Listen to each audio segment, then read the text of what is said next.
تبارك الذي بيده الملك وهو على كل شيء قدير الذي خلق الموت والحياة ليبلوكم أيكم أحسن عملا وهو العزيز الغفور الذي خلق سبع سماوات طباقا ما ترى في خلق الرحمن من تفاوت فارجع البصر هل ترى من فطور ثم ارجع البصر كرتين ينقلب إليك البصر خاسئا وهو حسير ولقد زينا السماء الدنيا بمصابيح وجعلناها رجوما للشياطين وأعتدنا لهم عذاب السعير وللذين كفروا بربهم عذاب جهنم وبئس المصير إذا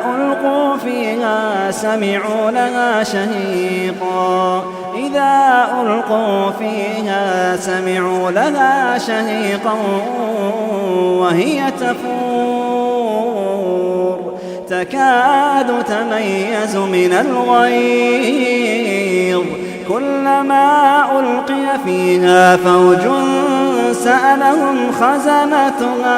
سألهم خزنتها ألم يأتكم نذير قالوا بلى قد جاءنا نذير فكذبنا وقلنا ما نزل الله من شيء إن أنتم إلا في ضلال كبير وقالوا لو كنا نسمع أو نعقل ما كنا في أصحاب السعير فاعترفوا بذنبهم فسحقا لأصحاب السعير إن الذين يخشون ربهم بالغيب لهم مغفرة وأجر كبير إن الذين يخشون ربهم بالغيب لهم مغفرة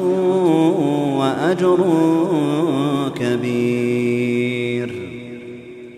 وأسروا قولكم أو اجهروا به إنه عليم بذات الصدور ألا يعلم من خلق وهو اللطيف الخبير هو الذي جعل لكم الأرض ذلولا فامشوا في مناكبها وكلوا من رزقه وإليه النشور أأمنتم من في السماء أن يخسف بكم الأرض فإذا هي تمور أم أمنتم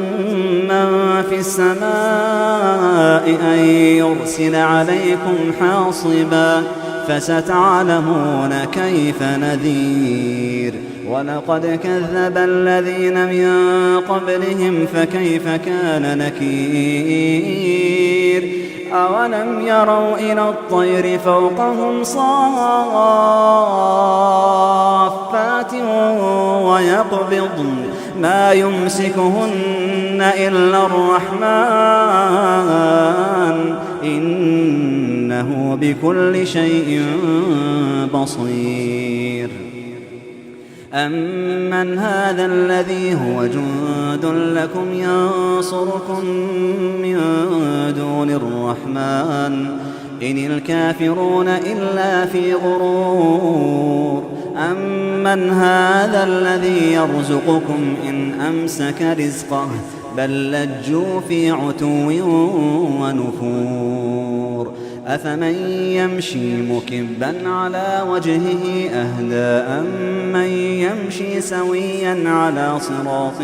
مستقيم قل هو الذي أنشأكم وجعل لكم السمع والأبصار والأفئدة قليلا ما تشكرون قل هو الذي ذرأكم في الأرض وإليه تحشرون ويقولون متى هذا الوعد إن كنتم صادقين قل إنما العلم عند الله وإنما أنا نذير مبين فلما رأوه زلفة سيئت وجوه الذين كفروا وقيل هذا الذي كنتم به تدعون قل أرأيتم إن أهلكني الله ومن معي أو رحمنا فمن يجير الكافرين من عذاب أليم قل هو الرحمن آمنا به وعليه توكلنا فستعلمون من هو في ضلال مبين قل أرأيتم إن أصبح ماؤكم غورا قل أرأيتم إن أصبح ماؤكم غورا فمن يأتيكم بماء